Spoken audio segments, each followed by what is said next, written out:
마 후보자 지난 청문회 발언이 있었는데요. 들어보시죠. 비상계엄이 선포된 사실 당연히 알고 계실 거고 그때 어디에 계셨습니까? 집에 있었습니다. TV를 통해서 알게 되었습니다. 제 어린 시절에 제가 다닌 고등학교가 고려대학 부근에 있었습니다.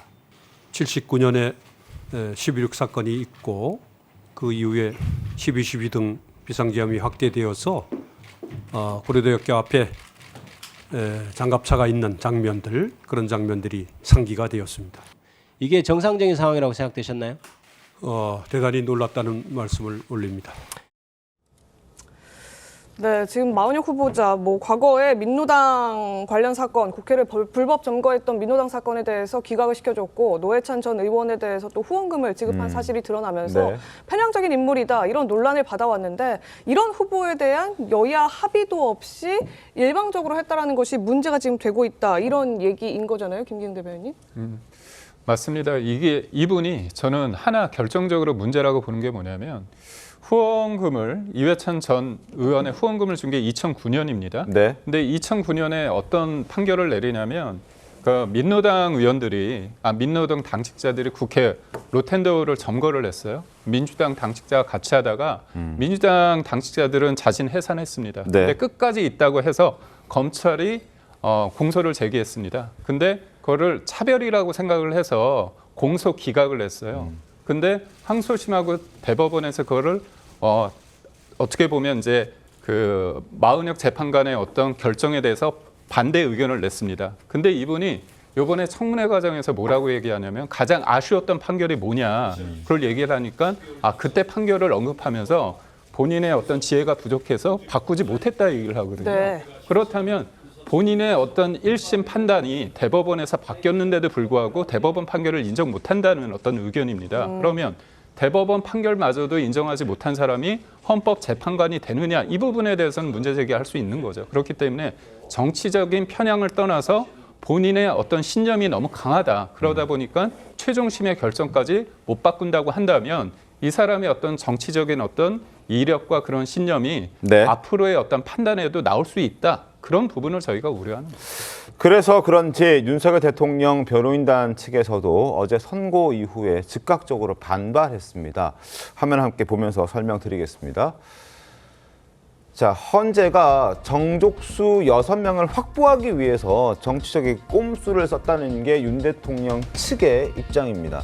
마은혁이 임명되면 이제 구인 체제가 되는 것인데 그러면 6명을 확보하기가 훨씬 더 수월해진다는 거죠. 이미 정치적 성향을 드러냈던 인물이기도 하고 여러 가지 그동안 살아왔던 이력들을 보면 그리고 민주당이 추천했던 추천자의 어떤 그 민주당이라는 것도 확인해 보면 충분히 윤석열 대통령의 탄핵에 찬성할 인물이다라는 게 이제 윤석열 대통령 측의 어떤 생각입니다.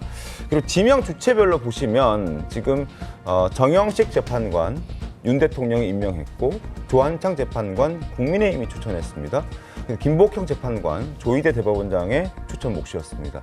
자, 이 세 사람은 어제 물론 마은혁 재판관 후보자의 임명을 보류했던 최상목 권한대행의 어떤 결정이 잘못됐다는 거에 전원일치가 나왔습니다만 그럼에도 불구하고 이 세 사람은 적어도 반대 의견, 소수 의견을 밝힌 바가 있기 때문에 나중에 이게 이제 윤석열 대통령의 헌법재판에 영향을 줄 수도 있는 것 아닌가라는 여러 가지 의견들이 지금 나오고 있는 그런 상황이고 만약에 마은혁 재판관이 저기에 합류를 한다면 임명이 되고 합류를 한다는 가정이긴 합니다만 합류를 한다면 결과는 너무 뻔한 것 아니냐라는 지적도 지금 함께 나오고 있는 겁니다. 김광선 변호사님 어떻게 좀 보셨습니까? 저는 이제 이건 전적으로 개인적 의견입니다. 네.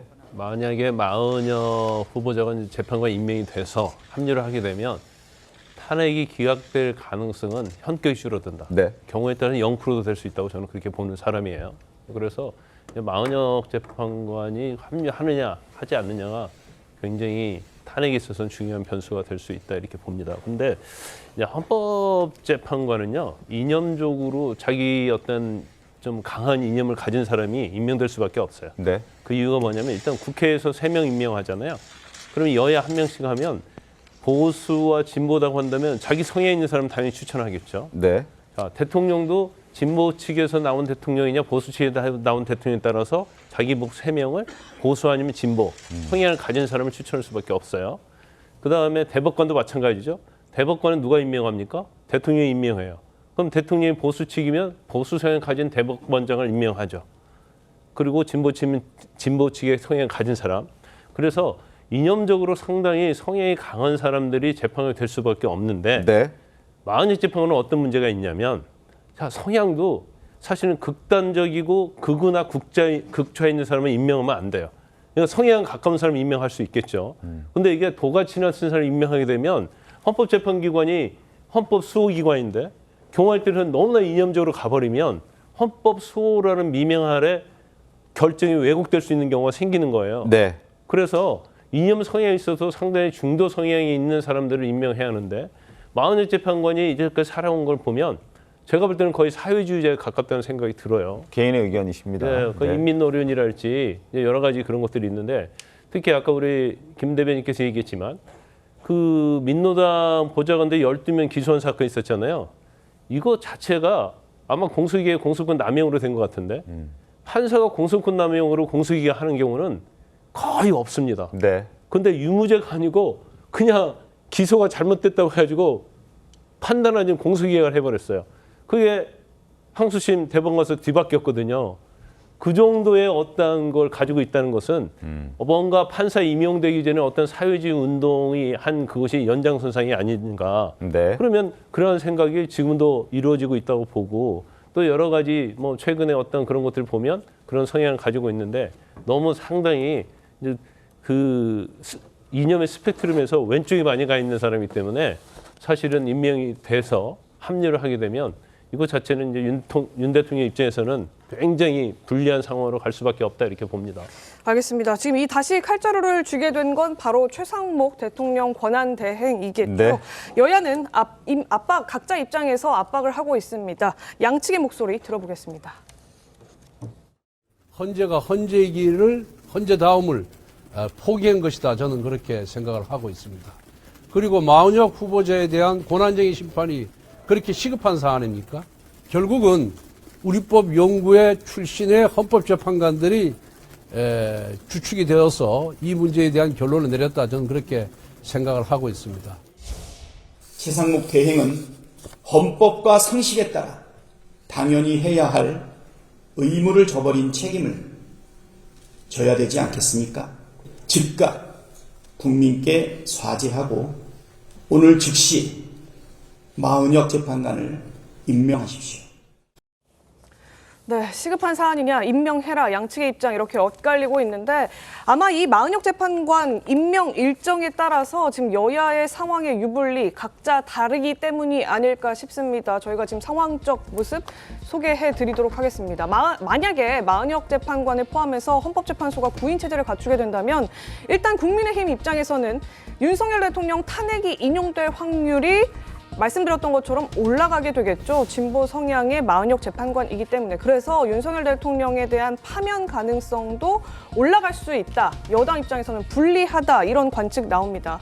반면 이 마 후보자 성향이 뚜렷한 마흔역 후보자를 재판관으로 임명하게 될 경우 보수 지지층이 반발해서 더 강력하게 결집할 가능성 높아진다. 그러니까 헌법재판소가 탄핵 여부를 심판함에 있어서 여론의 향배 주목할 텐데 이 여론으로부터의 압박을 크게 느낄 가능성 있다. 한편으론 유리하다. 이런 관측도 나옵니다. 민주당 입장은 이렇습니다.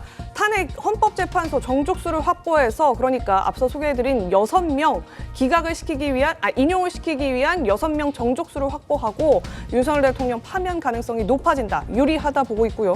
반면에 마흔역 재판관이 이 윤석열 대통령 탄핵 심판에 합류를 하게 된다면 새로운 재판관이 합류했기 때문에 변론에 대한 갱신 절차가 또 필요합니다.